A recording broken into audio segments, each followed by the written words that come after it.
번째, 지금 남북 정상회담도 열리고 뭐 종전선언도 급물살 타는 것 같습니다. 기존 내에 북한에서는 사실 그 종전선언 이런 거 좀 시큰둥했던 측면이 있거든요. 근데 당신들이 우리를 적대적으로만 대하지 않으면 종전선언 좋은 생각이야. 이렇게 적극적으로 나온 적이 처음 아니었습니까? 물밑 그 움직임 이전에 이렇게 공개적으로 메시지를 먼저 그 유화 메시지를 강하게 낸 건 처음인 것 같아요. 저도.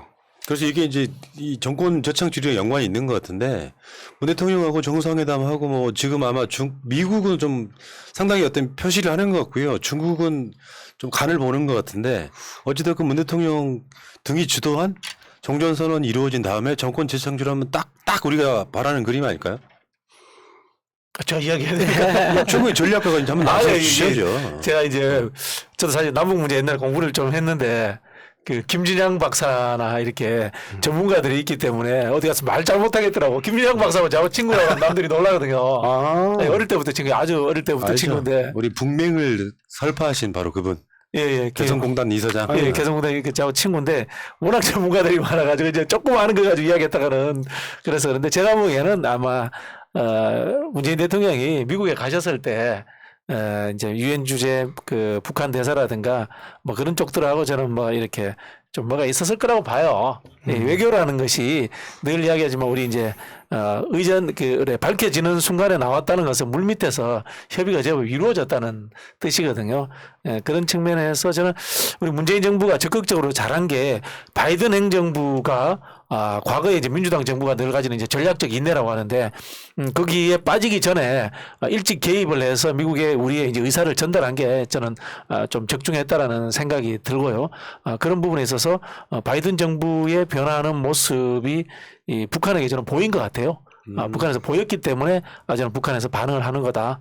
그렇게 좀 해석을 하고 싶습니다. 네. 여기 남북관계, 북미관계는 일단 문재인 대통령하고 김정일 위원장 사이에 관계는 50% 남아 있었던 신뢰는 거고 남아있죠. 네. 예, 분명히 남아있죠. 그 다른 측면에 트럼프하고 김정은 관계는 완전 깨지어서 다시 재세팅하는 과정인데 태도를 보니까 트럼프 같지는 않은 거예요. 북한에서 그렇죠. 보니까. 네. 자, 그래 손을 내밀었고 이제 뭐 최근에 이제 그 남북 연락선 이거 다시 통신선. 완전히 복원하는 측면하고 다음에 남북 공동 사무소 요것도 지금 진냐 마냐 이런 논란까지 지금 오고 있으니까 남북 관계가 사실 급물살을 타는 것 같은데 우리가 원하지 않았지만 이게 상당히 중요한 대선 이슈가 되지 않을까 싶은 생각까지 가봐요. 그렇죠. 이제 그 트럼프 행정부는 빅딜이잖아요. 빅딜 정작인데 이제 바이든 행정부는 이제 버텀업이에요.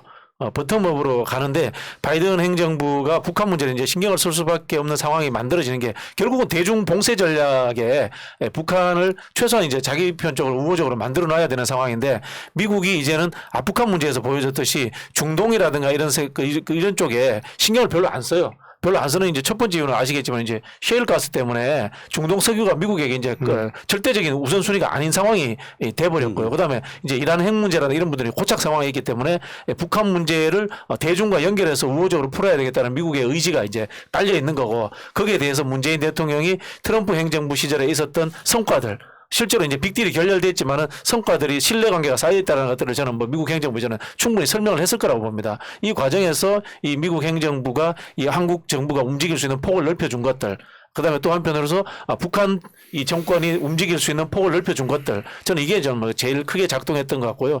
이게 이 빅딜 방식이 아니기 때문에 버텀업이기 때문에 작은 성과지만 저는 대선 전에도 바로 내면서 네. 대선 때까지 이어질 수 있는 희망을 크게가 만들어가는 그런 전략으로 아마 대선 때 저는 좀 뭔가 그림 나올 것 같아요. 그러니까 네. 김정은 위원장하고 문재인 대통령 사이에 굉장히 꾸준히 신뢰는 있는 거죠. 소통이 네. 있었던 네, 느낌이잖아요. 그렇죠. 네, 소통이 네. 있었던 느낌. 예. 그래서 그럼 어떻게 보면 새로운 아젠다가 아닌데 정전선언을 유엔 총회에서 딱 꺼낸 느낌을 보고 계속 소통이 있구나 지금. 그렇죠. 그럼 네. 며칠 지나고 나면 그렇죠. 좋은 답 오겠구나 이런 생각 네. 해봤는데 딱 그 그림으로 가는 것 같아요. 예. 그냥 이게 아주 단순하게 그림을 그려보면 미국에서 엄청난 통화를 찍어낸 그 재화들을 쓸 곳을 북한으로 잡고 있고 그 그림을 통해서 저는 맥도날드 뭐 이 정도까지 나중에 연결되는 선까지 가는 그림이 나오면 좋겠다라는 그런 꿈을 꾸게 되는 그게 거죠. 빅딜이라서.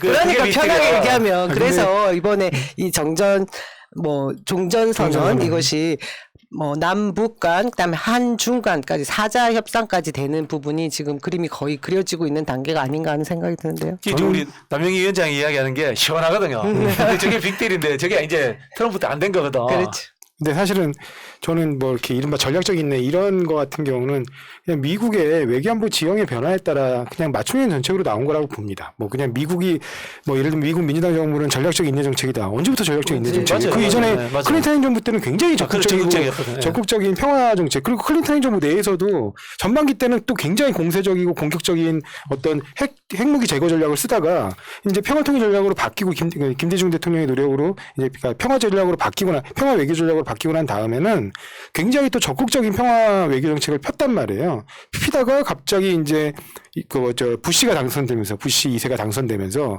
이제 완전히 그 적대적 관계로 돌아서게 됐고 그 이후에 차례차례 뭐 동맹이라고 할 수 있는 한반도 문제의 동맹이라고 할 수 있는 한국 정부도 그렇고 일본 정부도 그렇고 다 극우 보수 정권이 들었었단 말이에요. 그러다 보니까 극우 보수 정권에서 포위된 상태에서 더 이상 앞으로 한반도 정책을 진행할 수 없겠다라는 오바마 정부의 판단이 섰기 때문에 이른바 전략적 인내를 사실은 브레이크를 걸어놓고 한 발 뺀 거라고 봅니다. 그리고 오히려 자신들이 적극적으로 해결해야 될 이란 핵 문제부터 먼저 해결하는 게 맞겠다. 예. 그렇게 싶어서 사실은 이란 핵 문제에 집중해서 접근해갖고 성과를 내긴 냈죠.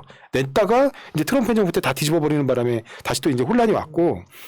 근데 지금 이제 말씀하신 부분 아까 그 JF 형님이 말씀하신 부분처럼 전체적으로 이제 보면 미국의 그 어떤 외교 전략상 그 석유 패권 문제가 굉장히 희석되면서 이제 핵 같은 그런 대량 살상 무기들을 어떻게 효과적으로 통제하느냐. 그래서 자국 어떤 방위에 이렇게 문제가 없게끔 하느냐에 대한 초점으로 바뀌면서 다시 또 이란 문제 내지는 한국 문제죠. 특히 한반도 문제. 한반도 문제에 미국의 어떤 그 국무부의 정책이 집중하게 되는 효과라고 봐요. 그래서 어찌됐든 그 부분에 대해서 단계별로 효과를 내야 되는 상황이고 그 부분에서 아까 뭐 버릇법 방식이나 뭐 이렇게 얘기한 것처럼 아주 그 미시적인 부분부터 차근차근 짚어가면서 한다는 게 그래가지고 토대를 하나하나 쌓아가서 서로 간의 신뢰관계가 구축됐을 때 고위급 회담을 갖는다는 게 미국의 전략이기 때문에 그 부분에 대해서 한 단계 한 단계 나아가는 거고 그 과정에서 뭐 성김 대표가 얘기한 것처럼 인도적 지원 충분히 해줄 수 있다. 지금 단계에서 북한의 태도 변화가 전혀 없더라도 인도적 지원에는 문제가 없는 걸로 보인다. 이렇게 얘기 나오면서 그 부분에 대해서 서로 간에 이제 필요의 물꼬가 터진 게 아닌가. 왜냐하면 지금 북한도 굉장히 경제적으로 어렵고 그다음에 특히 이런 코로나19 문제도 당장에 이제 그 눈앞에 닥친 해결 방법을 찾아야 되는 상황이거든요. 그래서 그런 부분들이 어떤 계기가 된 게 아닌가 싶어요. 이 틈에서 이제 우리 정부가 조심해야 될 게 폼 잡으면 안 돼요. 네. 대단하게 북한에게 뭐라고 베푸는 것처럼 있지 않습니까? 그 언론 프레이 하면서 폼 잡고 그런 거 하면 안 돼요. 그거 사실 북한의 자존심 굉장히 건드리는 행동이거든요. 그렇죠. 그 윤석열이 토론에서 북한의 인도적 지원은 하되 뭐 핵을 갖자 엿단 소리를 해버리면은 어쨌든 청약 통장하고 똑같은 얘기 하셨어요.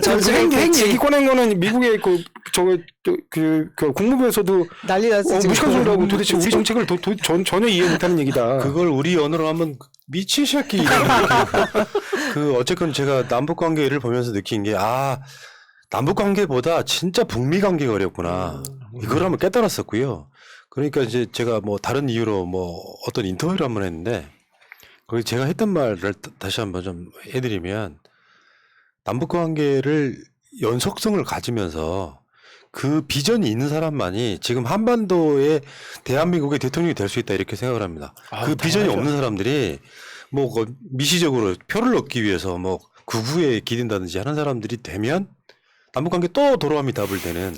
그렇죠. 그 남북관계를 푸는 것이요. 대한민국 경제라든지 앞으로 우리 국익에 엄청 도움이 되기 때문에 하는 거지.